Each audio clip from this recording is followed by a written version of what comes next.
The first season of Moon Knight is reportedly going to introduce us to the idea and the first members of the upcoming Midnight Suns, which will see Moon Knight teaming up with Blade.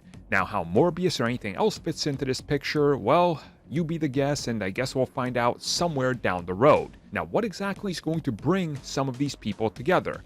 Well, Dracula. Maybe somebody can finally find some success with Dracula in Hollywood.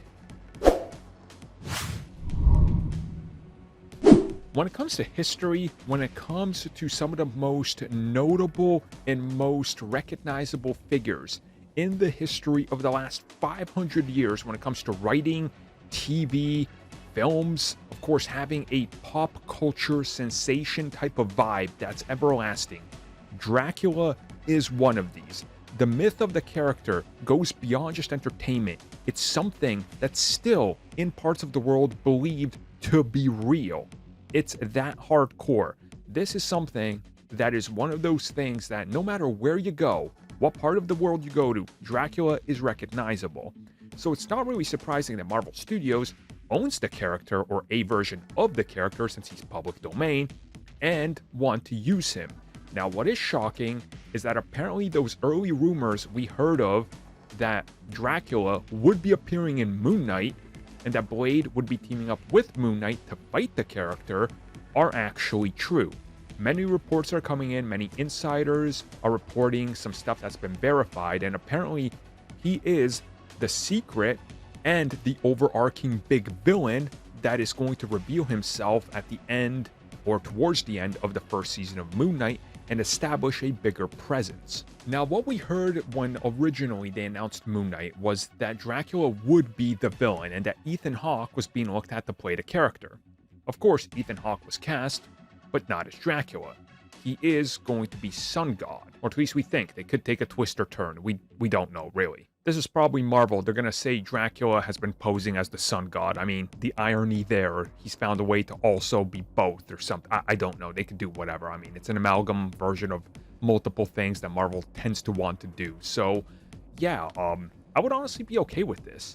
I mean, Moon Knight, and no disrespect to the Moon Knight fans, you can't name that many Moon Knight villains, I guarantee you. You're going to have to go to Google, you're going to have to dig deep and hard. And when you think of the most notable Moon Knight things, you're probably going to reference his team-ups with other Marvel characters and the Midnight Suns. And again, that's no fault of his own. Iron Man was always like that as well. You would always think of other things, but Marvel Studios has managed to do pretty fine with Iron Man, so I think bringing Dracula in as possibly a main villain in the shadows and revealing him, bringing in Blade to help Moon Knight, and then setting up more of that story is quite honestly the genius plan. And having him appear first on the series, you test the waters before you start production on Blade to see what you can do. And is he worthy of being the big villain for that? Because maybe you make Blade a Blade and Moon Knight team up. And then from there, you go on to the Midnight Suns. But again, in due time, I suppose we'll know. I mean, by the last episode of Moon Knight, we'll definitely know. And it looks like all these rumors are being more and more confirmed by insiders. So hopefully they haven't changed direction from whenever these reports were put out there and people learned about them. But everything else we've learned about seems to be pretty true. So I'm betting this is probably something that they're going to try to do. That's toss Blade and Dracula in there to build that world quicker than we thought. And Feige probably doesn't want Sony getting a hold of Dracula first and tossing Morbius in versus him, because my assumption is, and this is only an assumption, but this is Sony, that they will botch it more than Blade 3 did. I know that's hard, that's tough, but this is Sony. They can do it. If there's any company that can do it, they can. And will try. Hard.